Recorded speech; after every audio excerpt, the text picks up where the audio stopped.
শ্বশুর পাদার আপনি কি বিয়া করেছেন?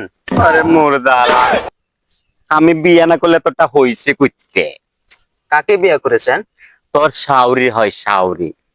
ঘরে ঘরে আত্মীয় করতে গেলেন কেন? বাইরে আত্মীয় করলে তো একটা আত্মীয় বাড়তো। হায় রে আল্লাহ, চুপ কর তুই, চুপ কর। শ্বশুর পাদার এই যে এত বড় নদী, এটা কে কেটেছিল?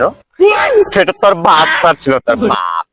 এই এত মাটি রাখছিল কোথায়? সেটা আমি খাইছিলাম। এত মাটি খাইছেন, ভালো মাটি দাঁতে কিসকিস করে নাই? বাইরে তোর দাঁত ভেঙে দেব। ই তোর কুহানকার। আমার দাঁত ভেঙে দিলে আমি শ্বশুর বাড়িকে বুঝতে চাইবে কাবু কি করে? হায় রে মোর দালা। শ্বশুর পাদারকে আপনি হাসতেছেন? আমি হাসতাছি না, আমি কাশতাছি। আমি ভাবছি আপনি হাসতেছেন। হায় রে মোর দালা, এরম মৃত্যুর জামাইয়ের কাছে মেয়ে বেঁধে আমি চাই খাইলাম, চাই। আপনি সাইকাইতে গেলেন কেন? আমাকে বললে তো আমি 2 বস্তা সাইল পাঠিয়ে দিতাম। তোর মাইরেই হলাম। রাখেন, খালি আমারই দোষ। আপনার মেয়ে যে প্রতিদিন খালি আমার কাছে টাকা চাই। কয়তে চাই? আজ 1,000, পরশু 10,000, পরশু 50,000 টাকা চেতে যেতে আমাকে ফকির বানিয়ে দিল যে। আমার মেয়ে এত টাকাটা করে চাকি। আপনার মেয়ে এত টাকা নিয়ে কি করে, এটা আমি কি করে বলবো? আমি কোনোদিন দিছি নাকি?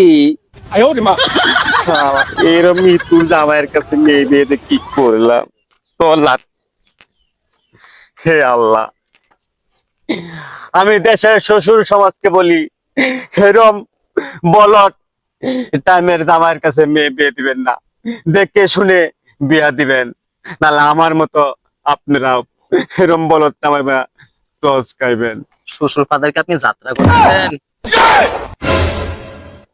আমি যাত্রা করতেছি। শ্বশুর ফাদার ভাই, ভাই ভাই ভাই।